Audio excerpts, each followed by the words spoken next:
बाबा के बच्चे जब तक जीना है तब तक पढ़ना है और सीखते भी रहना है, क्योंकि बाबा की तुम्हारी पढ़ाई नहीं पावन बनने की, इस पढ़ाई से ही हम पावन बन सकेंगे। पढ़ाई पढ़ेंगे तभी हमको समझ आएगी कि क्या पुरुषार्थ करना है। पढ़ेंगे ही नहीं तो कैसे समझेंगे कि क्या करना चाहिए, क्या राइट है क्या रॉन्ग है, तो पता ही नहीं चलेगा ना। इसलिए बाबा की पढ़ाई कभी भी मिस नहीं करनी है, पढ़ाई रेगुलर पढ़नी है, पढ़ाई में अलबेलापन नहीं आना चाहिए।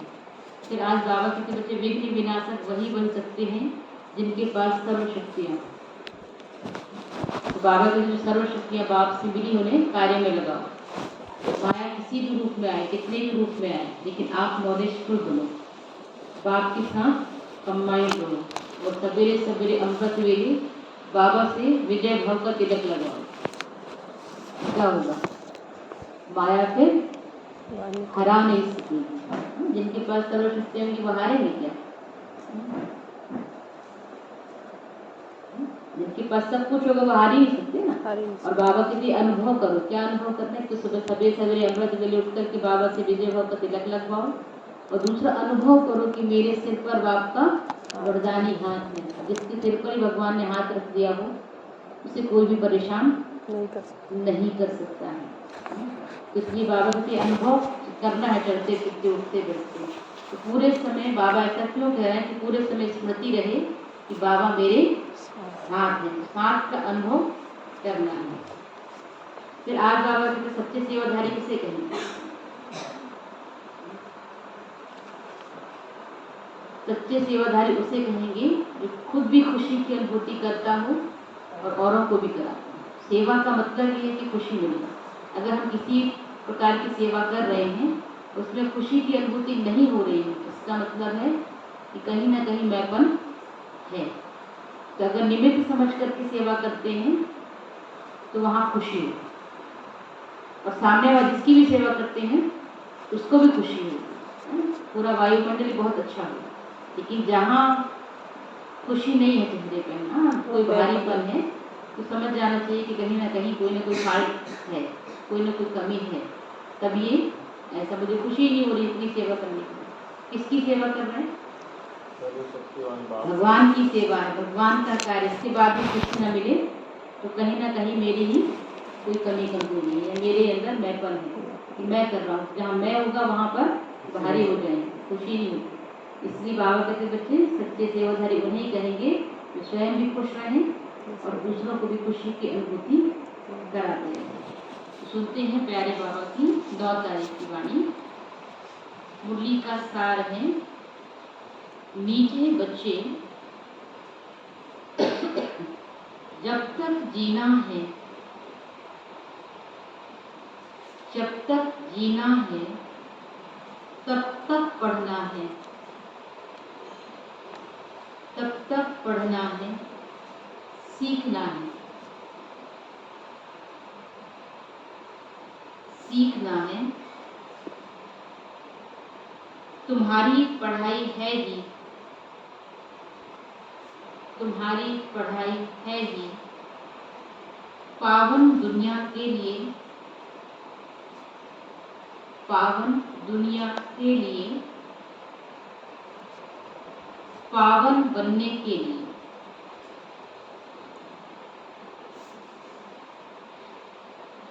पावन दुनिया के लिए, पावन बनने के लिए। प्रश्न है पहला, बाप किस गुण में बच्चों को, बाप किस गुण में बच्चों को आप समान बनाने की शिक्षा देते हैं? आप समान बनाने की शिक्षा देते हैं।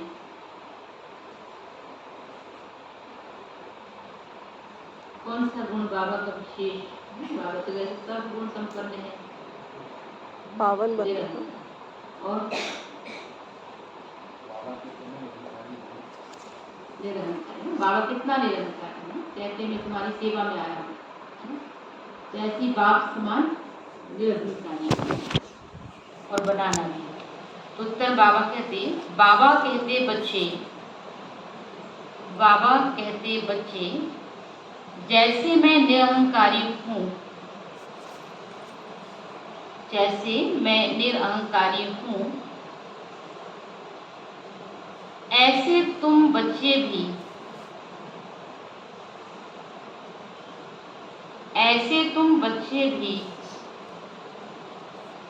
मेरे समान निरहंकारी बनो, मेरे समान निरअहंकारी बनो।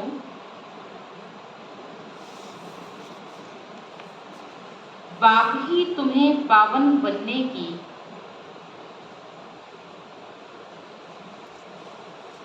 बाप ही तुम्हें पावन बनने की शिक्षा देते हैं,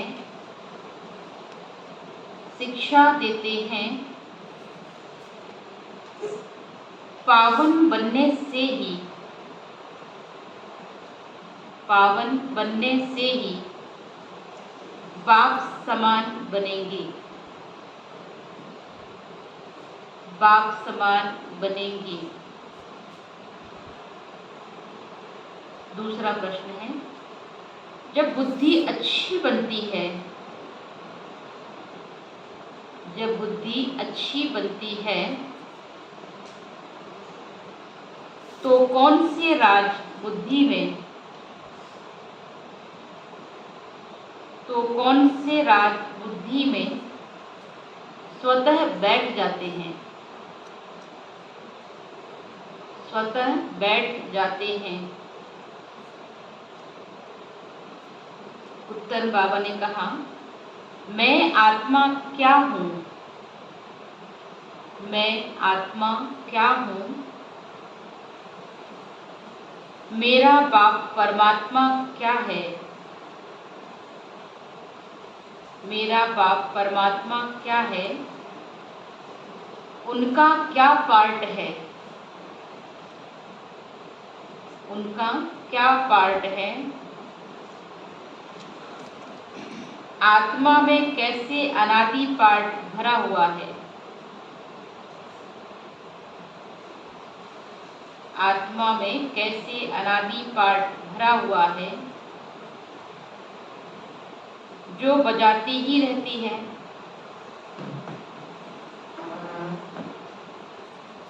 जो बजाती ही रहती है। ये सब बातें अच्छी बुद्धि वाले ही, ये सब बातें अच्छी बुद्धि वाले ही समझ सकते हैं, समझ सकते हैं। गीत बजा है आज, धीरज धर मनवा, तेरे सुख के दिन आए कि आए। ओम शांति। बेहद का माँ बाप मिला तो धीरज मिला, किसको मिला धीरज? आत्माओं को व जीव आत्मा बच्चों को। जीवात्मा।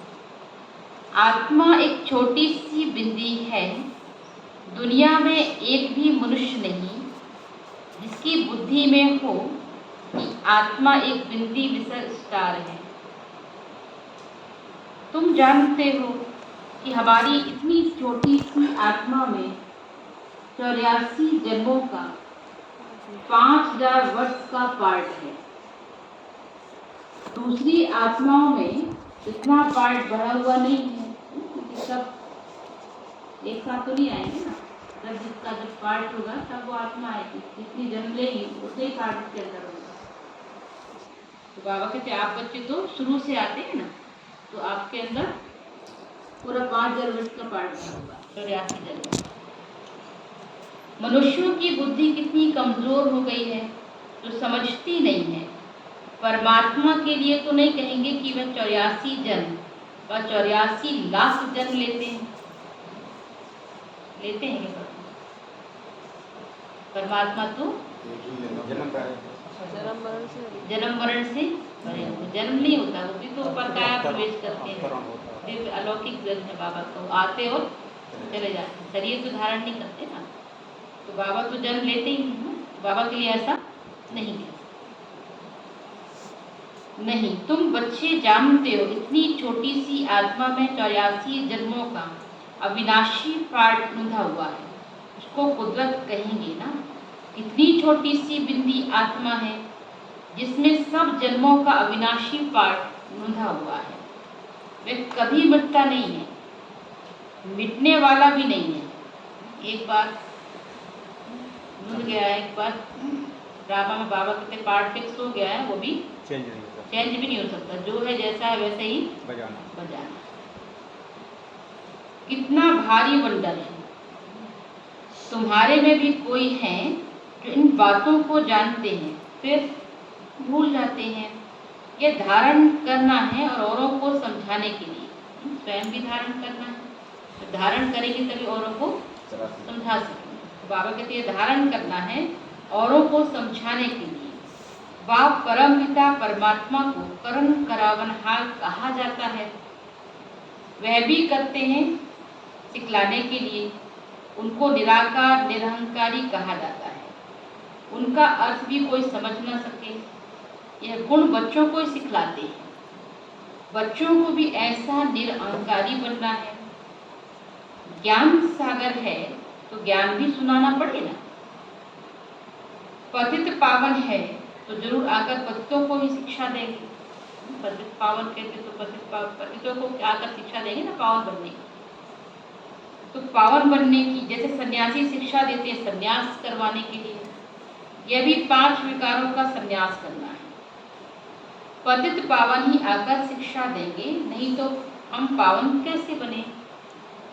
गाया भी जाता है जब तक जीना है तब तक सीखना है, पढ़ना है ना।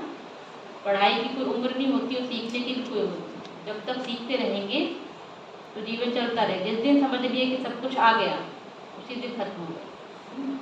तो सीखते रहना, किसी से भी सीख सकते हैं, कोई भी गुरु बन सकता है। तो बाबा कहते जब तक जीना तब तक सीखना और पढ़ना भी। स्कूलों में तो ऐसे नहीं कहा जाता, वहाँ तो टाइम फिक्स है ना, इतने साल तक पढ़ेंगे, फिर इतने साल तक जॉब करेंगे, बिजनेस करेंगे, वहाँ अलग अलग था। लेकिन यहाँ बाबा कहते हैं जब तक जीना है पढ़ते ही रहना, सीखते ही रहना।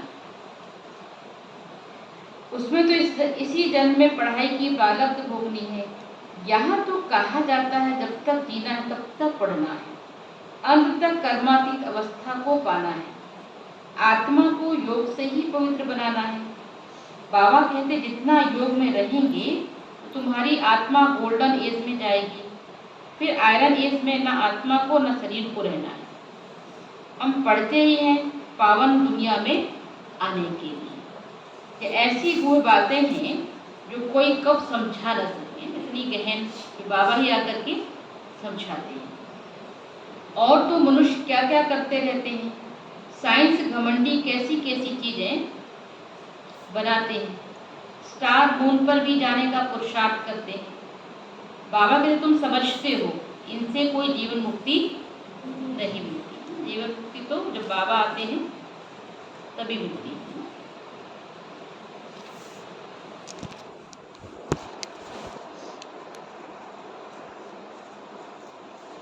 कोई जीवन मुक्ति नहीं मिलती है। करके अल्पकाल क्षण भंगुर सुख मिलता है। एरोप्लेन से सुख भी मिलता है तो दुख भी मिलता है। कल एक्सीडेंट हो जाए तो दुख होगा। स्टीमर डूब जाता है, ट्रेन का एक्सीडेंट हो जाता है, बैठे बैठे भी मनुष्य हार्ट फेल हो जाते हैं। सुख धाम तो नहीं अलग, वहाँ सदैव सुख ही सुख है। वहाँ इन सब ऐसी चीजें नहीं होती। वहाँ किसी प्रकार का कोई एक्सीडेंट नहीं होता। इस दुनिया में जो भी सुख है वह है ही अल्पकाल काग विस्ता के समान। बाबा के तुम बच्चों को अभी बहुत अच्छी बुद्धि मिली है। मैं आत्मा क्या हूँ, मेरा बाप परमात्मा क्या है, उनका पार्ट क्या है और हमारा क्या पार्ट है। सारा बाबा ने क्लियर किया ना। बाबा को तुमको डिवाइन बुद्धि मिल गई ना, दिव्य बुद्धि दी बाबा ने, इसे समझ में आ गया। सारा बुद्धि में राज है। तुम बच्चों में भी सबके 84 जन्म नहीं कहेंगे। ब्राह्मण तो बन गए, लेकिन जिनका ज्यादा पुरुषार्थ हो, जो शुरू से आए होंगे आदि से, वही 84 जन्म होंगे। अब जो त्रेता में आएंगे तो 8 जन्म तो कम हो जाएंगे। तो ऐसे बाबा के सब बच्चे 84 जन्म नहीं होंगे। सब थोड़ी सतयुग में इकट्ठे हो जाते हैं, जो सतयुग से आएंगे उनके 84 जन्म होंगे ना, तो जिसका जैसा पुरुषार्थ। तो बाबा कहते सब थोड़ी सतयुग में इकट्ठे हो जाते हैं, इसलिए सबके पूरे 84 जन्म नहीं कहेंगे। चंद्रवंशी में भी पिछाड़ी तक आते रहते हैं, वृद्धि होती जाएगी, जन्म थोड़े होते जाएंगे। यह विस्तार की बातें हैं। बुढ़ियों को पहले अल्प बे पक्का कराना, बूढ़ी बूढ़ी माता है, अल्प माना बाबा, बे माना बादशाही। यह तो बिल्कुल राइट बात है ना। स्वर्ग की बादशाही थी, भारत सारे विश्व का मालिक था और कोई का राज्य नहीं था। जो रुद्र की माला बनती है वही फिर विष्णु की माला बन जाती है। यह ज्ञान तुम बच्चों को मिला है। कौन सा ज्ञान?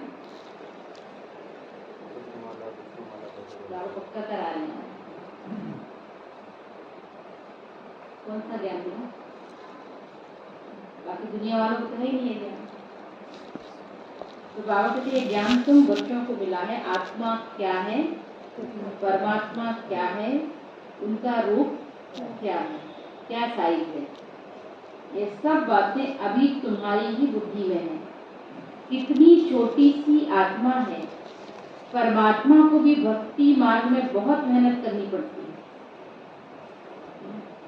क्या कहना है? परमात्मा को भी भक्ति मार्ग में बहुत मेहनत करनी पड़ती है। द्वापर से कलयुग अंत तक अथवा संगम के अंत तक उनका पाठ चलता है। भक्ति में क्या करते रहते? साक्षात्कार कराते ना। कोई कुछ लेके बैठ जाते, कोई मौदा भक्ति करते, गले काटने को खड़े हो जाते, तो भगवान को जिस रूप में वो दर्शन चाहते उस रूप में भी साक्षात्कार करानी पड़ती है। जैसा भक्त होता है, भक्ति भी बहुत लोग करते हैं ना, कैसे कैसी तपस्या करते हैं, गहन गहन। तो बाबा इसलिए देखा, बाबा क्या कह रहे हैं, मेहनत करनी पड़ती है, भक्तों को खुश करना पड़ता है, उनकी आस पूरी करनी पड़ती है। तो द्वापर से कलयुग अंत तक अथवा संगम के अंत तक कहेंगे, उनका पाठ चलता है। ये सब तुम जानते हो। तुम कहेंगे ये सब कल पहले भी हुआ था, आज से 5000 वर्ष पहले भी हुआ था। एक अखबार में रोज डालते हैं 100 वर्ष पहले क्या हुआ। 100 वर्ष की बात तो सहज है, अखबारों से झट निकाल बताएंगे। वह है टाइम्स ऑफ इंडिया अखबार, तुम्हारी अखबार है टाइम्स ऑफ वर्ल्ड। ये अक्षर बड़ा अच्छा है, रोज लिख सकते हो आज से 5000 वर्ष पहले क्या हुआ था। लोग कहते हैं ना आज से 100 वर्ष पहले बहुत अच्छी, सब कुछ बहुत अच्छा था, बहुत अच्छे से लोग रहते थे, सब था, किसी प्रकार का ऐसा कुछ क्राइम नहीं होता था, सब बड़े आराम से खुश रहते थे, एक दूसरे से बहुत प्रेम था, पड़ोसी भी बहुत अच्छे से रहते थे। लेकिन आज तो बाबा के 100 वर्ष तो बता सकते ना, तो बाबा को तुम भी बताओ कि 5000 वर्ष पहले क्या था, कैसी दुनिया थी। तो आज से 5000 वर्ष पहले क्या हुआ था, 5000 वर्ष पहले जो हुआ था वही अब हुआ। ऐसे ऐसे लिखने से मनुष्यों को ड्रामा का पता तो पड़ जाए, मैगजीन में भी लिख सकते हैं। तुम बच्चों की बुद्धि में तो सारा राज है। आत्मा और परमात्मा का ज्ञान तो कोई भी मनुष्य में नहीं है, तो वह मनुष्य क्या काम का। बाबा कह रहे हैं तुमको ये ज्ञान ही नहीं तो मनुष्य किस काम के। तुम जानते हो मनुष्य ही 84 जन्म लेते हैं। पहले पहले ब्राह्मण वर्ण, फिर देवता, फिर क्षत्रिय, वैश्य, शूद्र वर्णों में आते हैं। वर्ण तो यहाँ ही है, सूक्ष्म वतन में तो वर्णों की बात ही नहीं है। ब्रह्मा को प्रजापिता कहते हैं, विष्णु को प्रजापिता नहीं कहेंगे। ब्रह्मा द्वारा तो अडॉप्ट किया जाता है। विष्णु के 2 रूप लक्ष्मी नारायण, एक तो बच्चे पैदा होते हैं जो तख्त पर बैठते हैं। शंकर को भी प्रजापिता नहीं कहेंगे। यह भी जानते हो जैसी जैसी भावना है वैसे वैसे साक्षात्कार हो जाता है। बाकी वहाँ कोई सर्प आदि की बात नहीं है, वैर भी वहाँ हो न सके। सूक्ष्म वतन में तो है ही देवता। सूक्ष्म वतन में जाते हो, बगीचा फल आदि देखते हो, क्या वहाँ बगीचा है? बाबा अनुभव कराते हैं, बाकी ऐसा कुछ है नहीं। वहाँ बाबा साक्षात्कार कराते हैं, बाकी है नहीं। बुद्धि कहती है वहाँ सूक्ष्म तन में झाड़ आदि हो न सके। ये जरूर साक्षात्कार होता है, साक्षात्कार भी यहाँ का कराएंगे। इस समय साक्षात्कार को जादूगरी का खेल कहते हैं। यह कोई ज्ञान नहीं है। मनुष्य को वैसा बनाते हैं, वह कोई जादू नहीं कहेंगे। पढ़ाई से ही करते हैं ना, पढ़ेंगे तभी बन पाएंगे। और कोई जादू करके कोई गरीब या डॉक्टर तो नहीं बन सकता ना। वह विद्या देते हैं, तुम्हारे को मनुष्य से देवता बनाते हैं नई दुनिया के लिए, इसलिए जादूगरी कहा है। देव दृष्टि की चाबी बाबा के पास होने कारण उनको जादूगर भी कहा जाता है। वह कहते हैं गुरु की कृपा है, मूर्ति से साक्षात्कार हुआ। साक्षात्कार कौन कराता है? गुरु ने नहीं कराया ना। ब्रह्मा बाबा को ये अनुभव हुआ ना, जब उनको साक्षात्कार हुआ तो उनको लगा कि गुरु जी ने कराया। गुरु जी से पूछा तो गुरु खुद ही पता नहीं चला कि ऐसा कुछ। तब ब्रह्मा बाबा को लगा ये इनका काम नहीं है।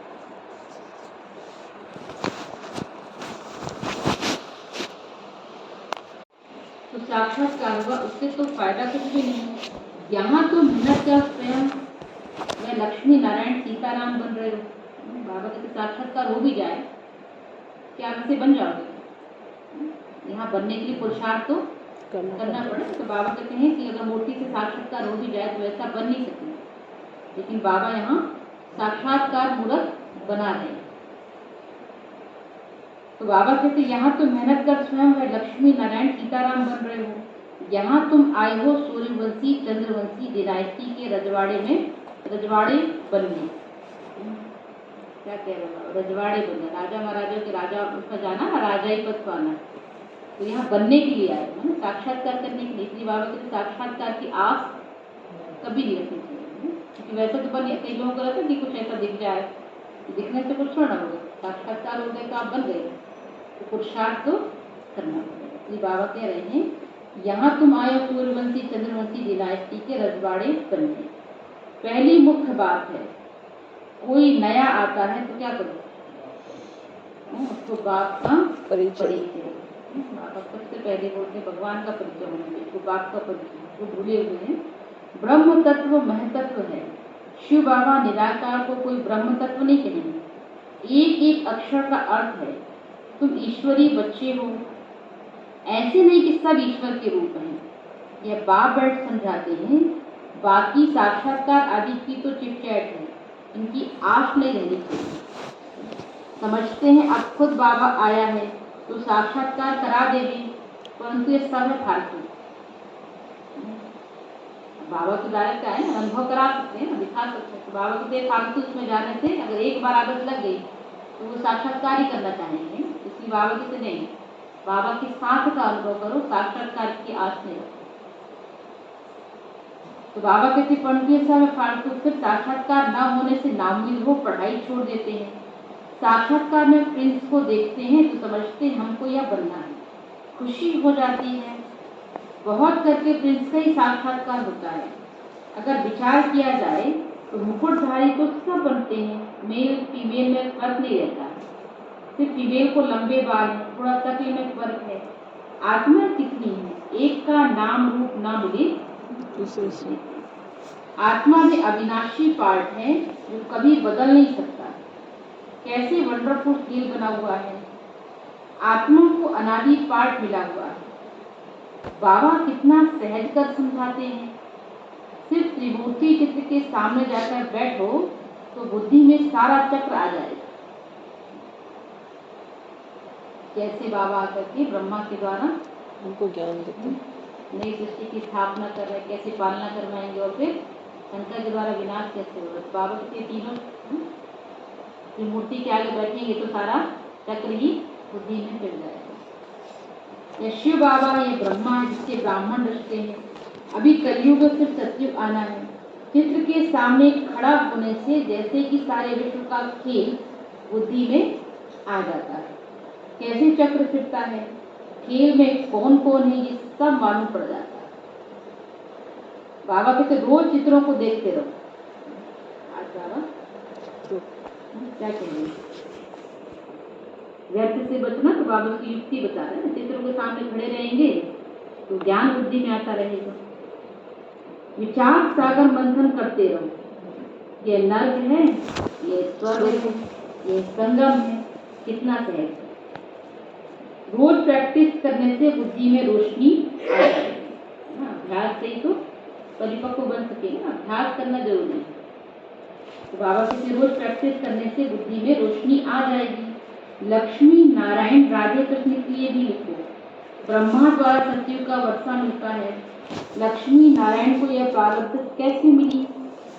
जरूर संगम युग ही होगा, जब ऐसे कर्म किए हैं, अंतिम जन्म में पुरुषार्थ से उन्होंने यह प्रारब्ध पाई है।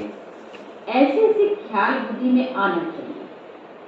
फिर चित्रों की भी दरकार नहीं रहेगी, सारा ज्ञान बुद्धि में आ जाएगा तो फिर बिना चित्र के भी समझा सकेंगे। बुद्धि में सारा राज आ जाएगा। इन चित्रों से फिर दिल रूपी कागज पर उतारना है।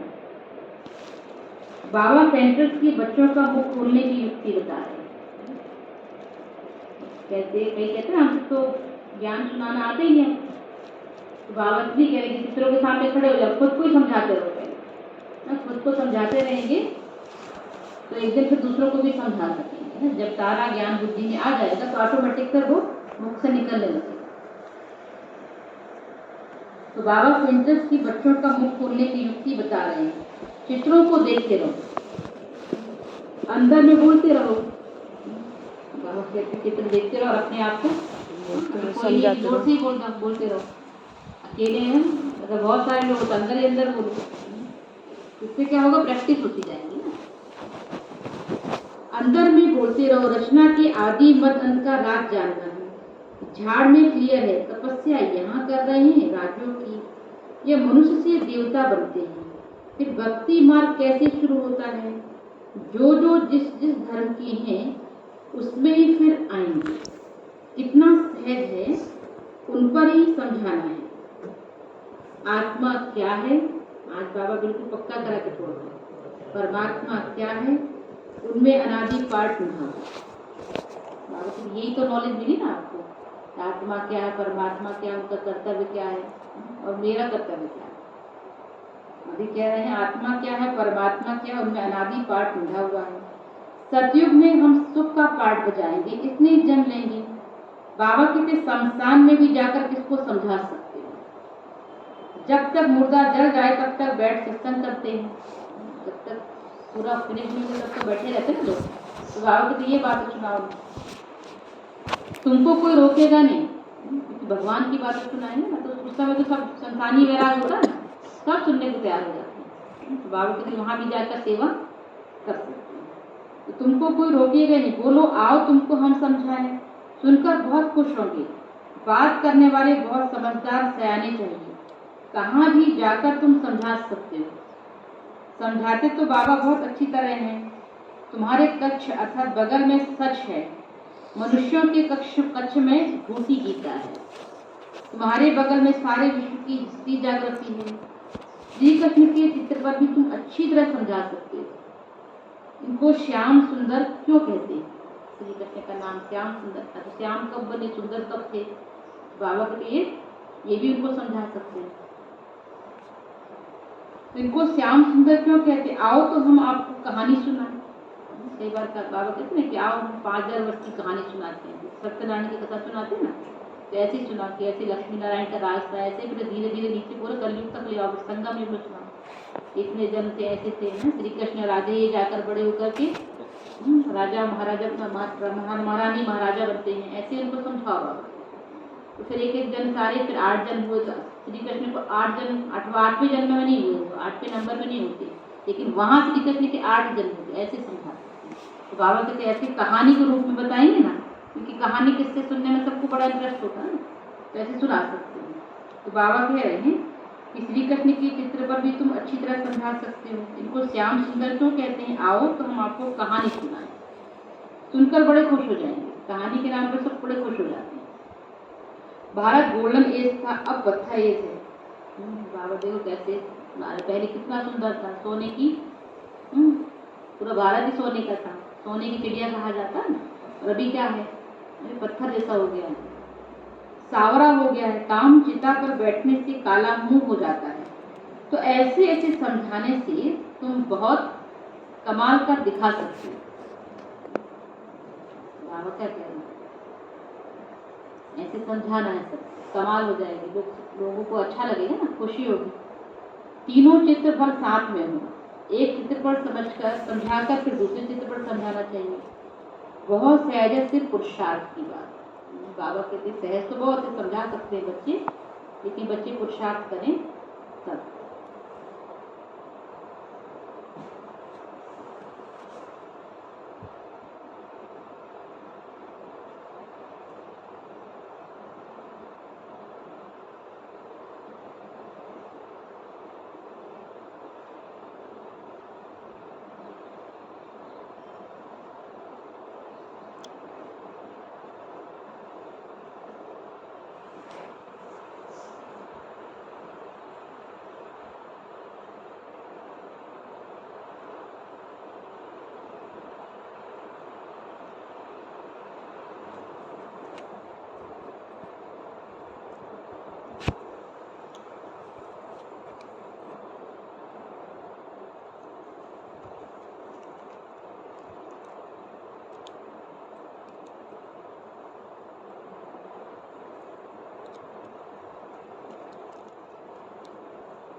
तो बाबा कह रहे हैं बहुत सहज से पुरुषार्थ की बात है, टाइम तो बहुत है, सवेरे मंदिरों में चले जाओ। बाबा ये बता रहे समय है, सवेरे सवेरे इतना काम नहीं होता ना, तो सवेरे सवेरे बाबा कह रहे मंदिरों में चले जाओ। आओ तुमको लक्ष्मी नारायण की जीवन कहानी सुनाए। भक्ति मार्ग में यज्ञ तप तीर्थ आदि करते करते तुम एकदम कौड़ी मिसल बन पड़े हो। फिर शास्त्रों ने क्या सहायता की, हम आपको सच बतलाते हैं, सच ही सहायता करते हैं। बाबा के ऐसे मंदिरों में जाके समझाओ भक्तों को। अच्छा, मीठे मीठे बच्चों प्रति माता पिता बाप दादा का याद प्यार और गुड मॉर्निंग। रूहानी बाप की रूहानी बच्चों को नमस्ते। हम सभी रूहानी बच्चों की रूहानी बाप दादा को याद प्यार गुड मॉर्निंग और नमस्ते। क्या सुनाया बाबा ने?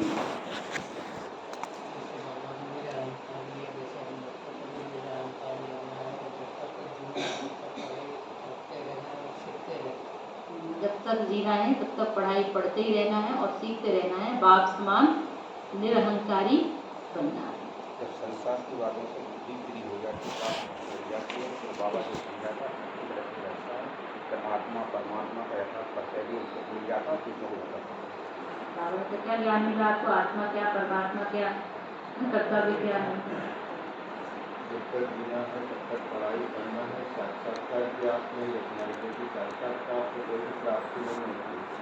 साक्षात्कार से कुछ मिलता नहीं है बाबा, थोड़ी देर के लिए खुशी मिल जाती है, लेकिन वैसा बन नहीं सकते, तो वैसा बनने का पुरुषार्थ करो बाबा। बाकी साक्षात्कार की आस नहीं रखो, एक बार हो गया तो फिर उसी में बुद्धि जाती रहेगी, तो पुरुषार्थ नहीं करता। इसलिए बाबा कहते थे अगर नहीं होगा साक्षात्कार दोबारा तो ना उम्मीद हो जाते थे, है ना।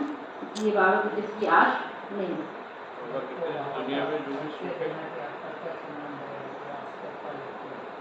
बाबा कहते कोई भी नया आए तो पहले बाप का परिचय। दुनिया में जो भी सुख है सब अल्पकाल के हैं, काल में उसका समान। जो भी सुख है वो बाबा कहते हैं सब अल्पकाल कालविष्टा के समान है, लेकिन स्वर्ग में जो सुख होंगे कैसे होंगे?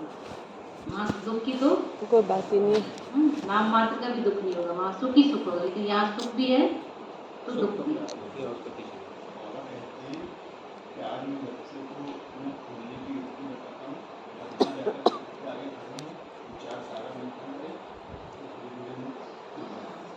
बाबा ने आज का सेंटर्स के बच्चों का मुंह खोलने की मैं युक्ति बता रहा हूँ। चित्रों के आगे खड़े हो जाओ और अंदर ही अंदर बोलते रहो, तो जब पक्का हो जाए तो फिर औरों को भी समझा सकते हैं। बाबा कह रहे कि तुम बच्चों को बहुत अच्छी बुद्धि मिली है, तो श्री कृष्ण के बारे में भी जाके समझा सकते हैं कि वो सावरा गोरा और सावरा कैसे बना, उस पर भी अपन उसकी कहानी बता सकते हैं। हाँ, श्री कृष्ण के चित्र पर भी बाबा कहते हैं समझा सकते हो कि गोरा और सावरा कैसे बना। तो आओ हम आके तुमको इनकी कहानी सुनाए। बाबा कहते कहानी के रूप में सुनाएंगे ना तो तुमको खुशी खुशी वो सुनेंगे। बाबा सर्विस करने के मंदिर में क्या लक्ष्मी नारायण की कहानी सुनाने, जितनी सेवा करेंगे जितनी खुशी मिलेगी। हाँ, लक्ष्मी नारायण के मंदिर में भी जाकर के पूरा पूरा ध्यान देना है।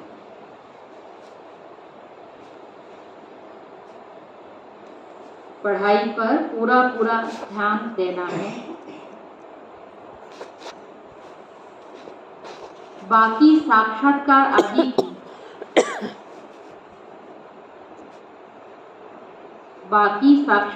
आदि की आश नहीं रखनी है।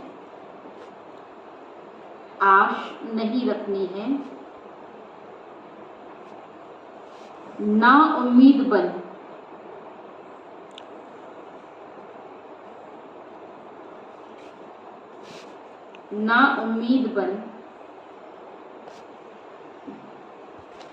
पढ़ाई नहीं छोड़नी है।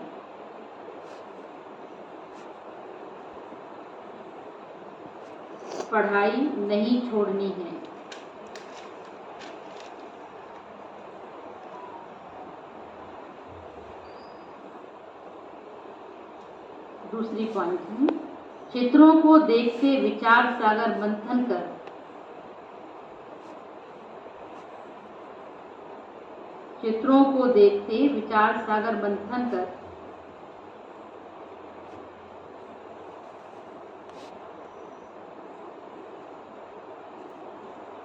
हर बात को दिल में उतारना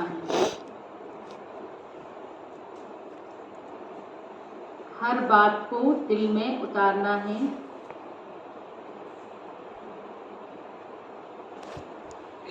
राजयोग की तपस्या करनी है।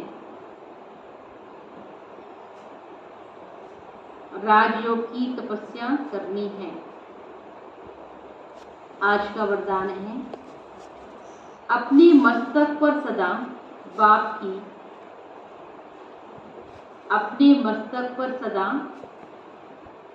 की दुआओं का हाथ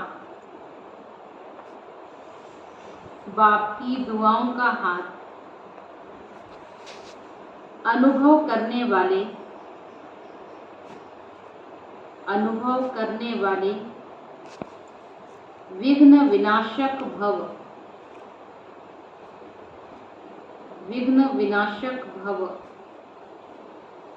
अपनी मस्तक पर सदा बाप की दुआओं का हाथ अनुभव करने वाले विघ्न विनाशक भव।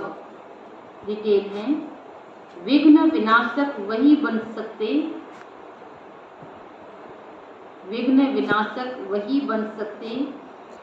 जिनमें सर्व शक्तियां हों।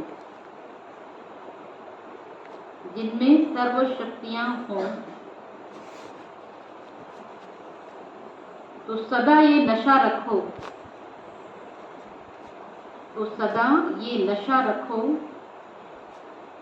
कि मैं मास्टर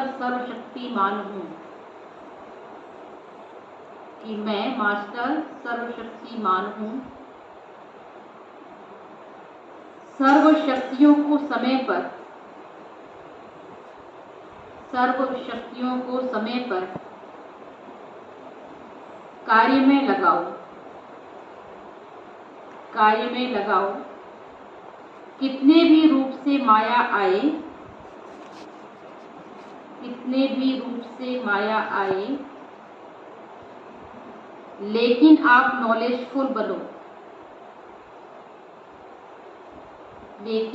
नॉलेजफुल बनो। बाप के हाथ और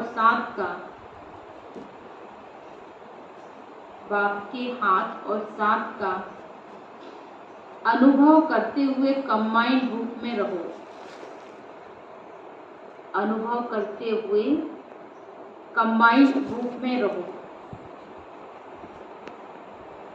रोज अमृत वेले विजय का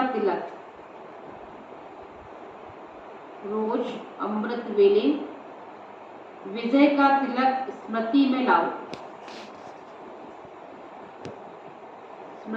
लाओ।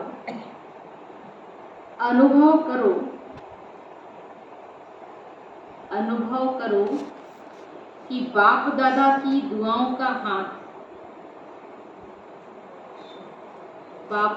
की दुआओं का हाथ मेरे मस्तक पर है,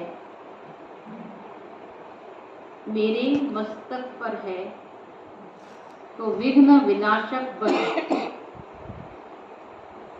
तो विघ्न विनाशक बन सदा निश्चिंत रहेंगे।